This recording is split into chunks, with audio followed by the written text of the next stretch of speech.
Hola, Altubers. Hoy vamos a hablar de cine y de libros, porque tenemos a un cineasta que también escribe libros y que no es otro que Fernando León de Aranoa, y que acaba de publicar un libro titulado Leonera.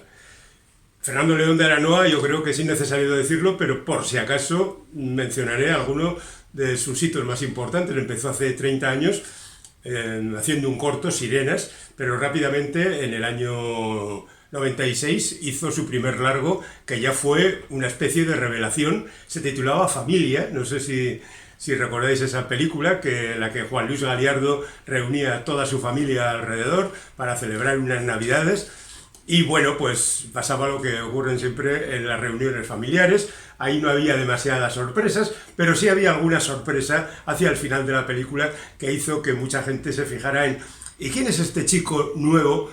Pues es Fernando León de Aranoa, que debutaba así en el largo de una manera verdaderamente espectacular.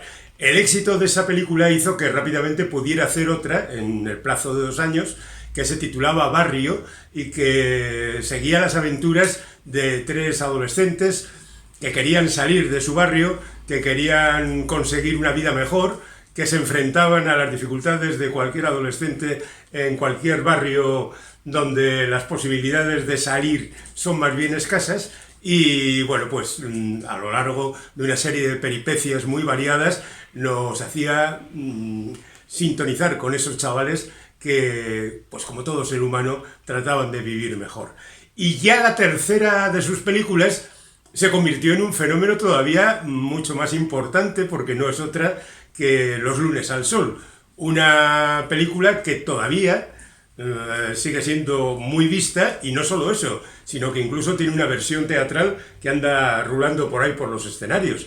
Es decir, que Los lunes al sol es una película que sentó modelo y que todavía hoy pues resulta muy pertinente en algunas de las cosas que cuentan. Charlando con Fernando León de Aranoa, nos hablaba de cómo acostumbraba a colocar en sus películas algunos detalles que podían pasar inadvertidos, pero bien analizados, al final resultaban una especie de contestación al sistema, ¿no? Por ejemplo, en el caso de Los lunes al sol, lo mencionaba explícitamente, el trabajador que es multado por romper una bombilla, que tiene que pagar la multa, por supuesto, porque ya sabe cómo es la ley, pero que luego rompe otra vez la bombilla para, de alguna manera, asentarse en su propia convicción, ¿no? Bueno, eso sería la primera parte de la carrera de este hombre. Por aquel entonces ya está haciendo documentales muy interesantes sobre diferentes cuestiones, pero como aquí habitualmente nos ocupamos de la ficción, pues digamos que después hace Sirenas, sobre una pareja de prostitutas, que también tiene algunos de esos momentos en los que, vale, de acuerdo, el sistema nos está ganando, pero todavía nos quedan pequeños actos de rebeldía que igual no son suficientes, pero que de momento te dejan una cierta sensación de, bueno, derrotado sí, pero no vencido. Un día perfecto es su siguiente película, que la película se titula Princesa, la de las prostitutas, no sé si lo había dicho. Un día perfecto es una película sobre la actuación de una ONG en tiempo y territorio de guerra, con las dificultades que tienen que pasar estas personas, pero sobre todo las dificultades que pasan los habitantes de una zona en guerra. Y bueno, pues esta es una película, como casi todas las de Fernando, que te estruja un poquito el alma, pero al mismo tiempo te da ciertas dosis de esperanza. Ya digo, bastantes documentales, aquella de sobre el narcotraficante number one colombiano, que bueno, reunió a Javier Bardem, a Penélope Cruz, y que estaba basado en un libro de alguien que conoció muy bien al individuo, que yo creo que es igual la película menos recordable de Fernando, pero que bueno, también demostraba su buen hacer. Y luego tenemos El buen patrón, que lo devolvió de nuevo al sendero del cine social, que en su momento, hace 4 años, fue una auténtica revelación, y que bueno, pues reunía de nuevo a Fernando con Javier Bardem, y que era una demostración del buen hacer de ambos y del resto del reparto, que la verdad es que estaba francamente bien. Y bueno, pues después todavía hizo una película con Joaquín Sabina sobre su recorrido vital. Y en el intermedio iba publicando también libros. Por ejemplo, tiene uno que se titula Contra la hipermetropía, ya de hace 15 años, y más recientemente Aquí yacen dragones, que sería un antecedente de este Leonera que acaba de presentar ahora y que, bueno, pues son 100 relatos, por decirlo rápidamente, reunidos en menos de 200 páginas. Es decir, hay relatos de 1, 2, 3 páginas, raramente de 4 y excepcionalmente de 5. Pero el problema está en que podemos llamar relatos a todos los escritos que aparecen en este libro. Pues definitivamente no. Hay pensamientos, hay epígrafes, hay frases que se le ocurren y dice, venga, esto está muy... Y la verdad es que están muy bien todas las reflexiones. Por leer alguna de esas que, en cuanto pille una que sea breve, os la leo para que veáis el tipo de escritos que son. Mis mejores deseos, a los vecinos mal avenidos les deseo ascensores pequeños, a las parejas sin nada que decirse, restaurantes ruidosos, a los que miran a otro lado, espejos, buena memoria a los verdugos, larga vida a los que aman. El tiempo, lo único que de verdad nos pertenece es el tiempo, lo que sí malgastamos no podremos recuperar jamás. Lo que no podemos acumular ni guardar para después, no se puede especular con él. Pienso ahora en todo el tiempo desperdiciado en discusiones estériles, en conversaciones de cortesía sin interés alguno ni sedimento. ¿Recuperarlo? ¿Cómo? Revolución. El lavabo es de porcelana y la grifería es de oro, pero las cañerías ya no tragan más. No al revés. Es el hombre, no al revés, el que ha creado a Dios a su imagen y semejanza. Este quizá es el más tópico porque es un pensamiento que no es propio de Fernando, quiero decir que no es propio, que no es personal, no que no lo asuma como propio. Bueno, estos son los súper breves, luego hay otros que reúnen pensamientos de este tipo y hay una serie de cuentos estos y así que resultan los más emocionantes y también son los más largos. El más largo, por ejemplo, está dedicado a su padre y es un cuento verdaderamente emocionante sobre su relación con su padre y con la muerte de su padre. Y verdaderamente es algo que te deja el corazón compungido porque Fernando sabe cómo tocar la tecla. Porque otra de sus virtudes como escritor es que sabe perfectamente qué palabra debe ir después de la que ya ha escrito. Y eso, pues, la verdad es que muy pocas veces ocurre y estás leyendo cosas interesantes, ya digo, emocionantes, y al mismo tiempo estás leyendo un libro que te deja, desde el punto de vista literario, pues muy satisfecho. Y la verdad es que muy pocas veces ocurren este tipo de cosas. Luego además es un libro que te dura mucho, porque cuando lees uno de estos cuentos o estos escritos, bueno, uno, dos, no más, quieres quedarte un rato a vivir en ellos. Y entonces te vas a otro libro y lees ya otra cosa. Y luego vuelves a este, es decir, que tienes para muchos días, unos 50 días aproximadamente. Y está todo verdaderamente bien. Y es uno de los libros que más me ha gustado y me lleva a pensar ¿cuántos cineastas al final son también escritores? Bueno, están por supuesto aquellos que escriben sus guiones y que son escritores también, pero a lo largo de la historia ha habido unos cuantos que igual conviene repasar, de modo superficial por supuesto, en estos complementos que siempre ponemos a nuestro tema central. Si el tema central de hoy era La Leonera de Fernando León de Aranoa, el tema que le acompaña es cineastas que también escribían o escritores que también hacían películas.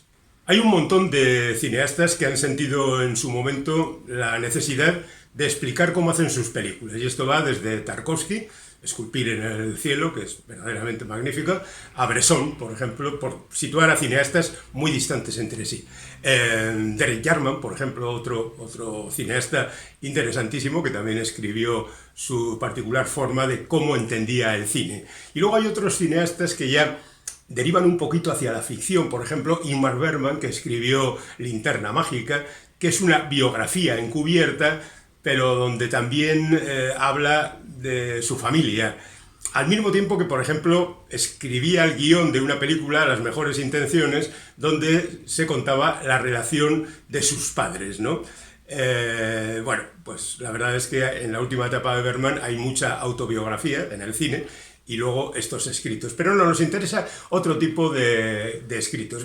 Por seguir en esta línea, podríamos hablar de François Truffaut, que además de escribir las películas de mi vida, escribió El cine según Hitchcock, que era una larguísima entrevista con Alfred Hitchcock, por el que sentía verdadera veneración y que, bueno, pues es un libro de esos obligados para cualquier aficionado al cine. De la misma manera que hizo Peter Bogdanovich, un cineasta también muy interesante que empezó con la última película, su primer film, fue a entrevistar a Orson Welles, le rindió pleitesía y hicieron juntos, porque al fin y al cabo era una conversación, un libro también memorable. O en este sentido, ya termino con esta línea, Cameron Crowe, que fue a visitar a Billy Wilder y le dijo: maestro, yo hago películas, pero ni de lejos son como las de usted, y no sabía qué razón tenía, y quisiera entrevistarle. Bueno, pues esta sería otra de las variantes de lo que se ha venido haciendo de cineastas, escritores. Pero me interesan más los casos de, por ejemplo, Samuel Fuller. Samuel Fuller fue un periodista, después metido a cineasta, que hizo magníficas películas en los años 50-60, y que luego era estadounidense, y luego se vino a Europa, donde trabajó con diferentes cineastas, pero aquello ya no le daba para vivir y tuvo que ponerse a escribir novelas. Por ejemplo, Muerte de un gorrión, que luego sirvió también para hacer una película, pero que en principio era una novela policíaca que había escrito Samuel Fuller, y hay bastantes más, en su historia. Me acuerdo de Piccadilly 144, por ejemplo, que sirvieron a Samuel Fuller como forma de ganarse la vida. No escribía mal, porque era un tipo que se había curtido en el periodismo, pero digamos que era excepcional. Otro caso también excepcional es el de Marguerite Duras. Marguerite Duras es escritora de un montón de libros que han tenido muy buena acogida en líneas generales, algunos de ellos llevados al cine, como Hiroshima Mon Amour, de Alain Resnais, que es una película fascinante y que yo creo que de alguna manera cimenta la afición de Marguerite Duras por hacer cine, porque ella se puso después a dirigir películas, por cierto, algunas de ellas muy interesantes, más o menos entroncadas con lo que había hecho Resnais con su novela anterior. Es la época del Nouveau Roman, porque Marguerite Duras atraviesa por diferentes fases a lo largo de su carrera como escritora, y lo que primero son melodramas, después son muestras del Nouveau Roman, y luego hay un retorno a cierta narrativa más convencional, pero más autobiográfica. Incluso tuvo una historia de amor con un muchacho 30 y tantos años más joven que ella, que fue llevada al cine, que luego él contó sus experiencias particulares con la escritora y que dio casi pie a una saga, y ella terminó su carrera prácticamente escribiendo El amante, que fue también llevada al cine más tarde y que tuvo mucho éxito, donde ella misma contaba que relataba sus propias experiencias. Bueno, es un caso claro de cómo una cineasta empieza como novelista, después se hace cineasta y después acaba terminando como novelista. Algo parecido ocurriría con James Clavell. James Clavell fue hecho prisionero durante la Segunda Guerra Mundial. Él era británico y participó en la guerra en el ejército del Reino Unido, en un libro que se tituló King Rat. Ese libro fue llevado al cine en el año 65 y tuvo bastante éxito, lo que hizo que, por un lado, James Clavell se interesara en el cine y siguiera escribiendo novelas. Como novelista ha escrito cosas tan potentes como Shogun. Shogun fue una serie protagonizada por Richard Chamberlain hace un porrón de años, y ahora mismo acaban de hacer otra versión y resulta que ha triunfado igualmente sobre un occidental en Japón, allá cuando los samuráis y demás. Y bueno, pues es una novela que todavía se sigue reeditando constantemente. Taipan sería otro ejemplo. Hay un montón de novelas escritas por James Clavell, pero al mismo tiempo él había venido ya trabajando en el cine. Escribió el guión de La Mosca, por ejemplo, del 58, que luego quedó opacada por la de Cronenberg, pero era una película que todavía se sigue considerando de culto, ¿no? Y con el paso del tiempo llegó a hacer en cine, como cineasta, Rebelión en las aulas, que era un melodrama así un poco educacional, porque era la historia de Sidney Poitier en un instituto inglés lleno de chavales problemáticos y demás, pero tuvo tanto éxito que tuvo una secuela y después, 20 años más tarde, otra secuela más, o sea que tuvo mucho éxito. O El ladrón rebelde, y yo creo que la mejor de las películas que dirigió, que es El último valle, en un enfrentamiento entre la pluma y la espada. La pluma la representaría Omar Sharif y la espada Michael Caine, y el enfrentamiento tiene lugar en un pequeño valle durante las guerras de religión en Europa. Y bueno, pues una película que a mí particularmente me gusta bastante. Bueno, por seguir en este camino, podíamos hablar de David Mamet, que David Mamet fue guionista de montones de películas, Los Intocables de Elliot Ness, Veredicto Final, yo que sé cuántas, al mismo tiempo escritor de obras de teatro, muchas de ellas llevadas al cine, Oleana, por ejemplo, o Glengarry Glen Rose, y al mismo tiempo el director de otras películas con ambición de ser pequeñas, pero que crecían gracias a su director, ¿no? Aquí tenemos películas como Las cosas cambian, por ejemplo, Homicidio, Casa de juegos, Cinturón rojo, una película de artes marciales dirigida por David Mamet, ¿no? Y sin embargo era una cosa diferente y que era muy curiosa y que a mí particularmente me gustó bastante. Tendríamos el caso de Woody Allen. Woody Allen es conocido como cineasta, pero el tío tiene un porrón de libros.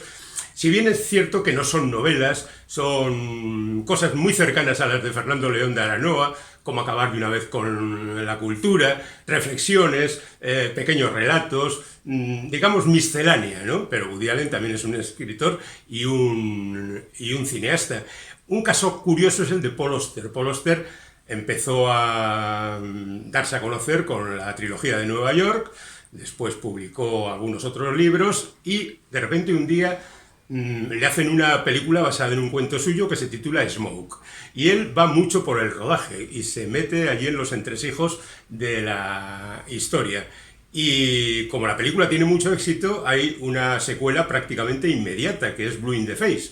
Y ahí él se mete ya tanto que el director no tiene otro remedio que incluirle dentro de la dirección. Y eso le lleva a hacer otra película que se titula Lulu on the Bridge y que, bueno, en su momento fue bien aceptada, pero no era una buena película, como tampoco lo fue la segunda y última de las que dirigió, y la carrera como cineasta de Paul Auster quedó de alguna manera frustrada.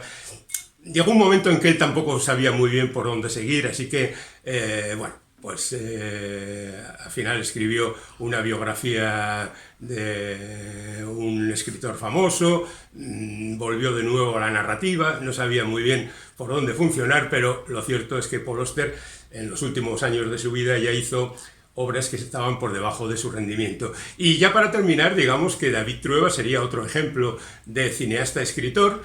Es verdad que como cineasta nació a la sombra de su hermano Fernando Trueba, pero rápidamente consiguió cierta fama con Obra maestra, con La buena vida, sobre todo con Soldados de Salamina, no lo olvidemos, pero mientras tanto, él, ahí vivir es fácil con los ojos cerrados, pero él mientras tanto ha seguido haciendo una tarea como escritor bastante interesante, y finalmente mencionemos a Ray Loriga, que hizo de su novela Caídos del cielo una película titulada La pistola de mi hermano, que no consiguió el éxito que deseaba, y después hizo otra película sobre Santa Teresa que no sé de qué manera le convenció para no seguir por ese camino. Ahí sigue el hombre escribiendo, no sé si volverá a la dirección de cine. Nosotros terminamos aquí.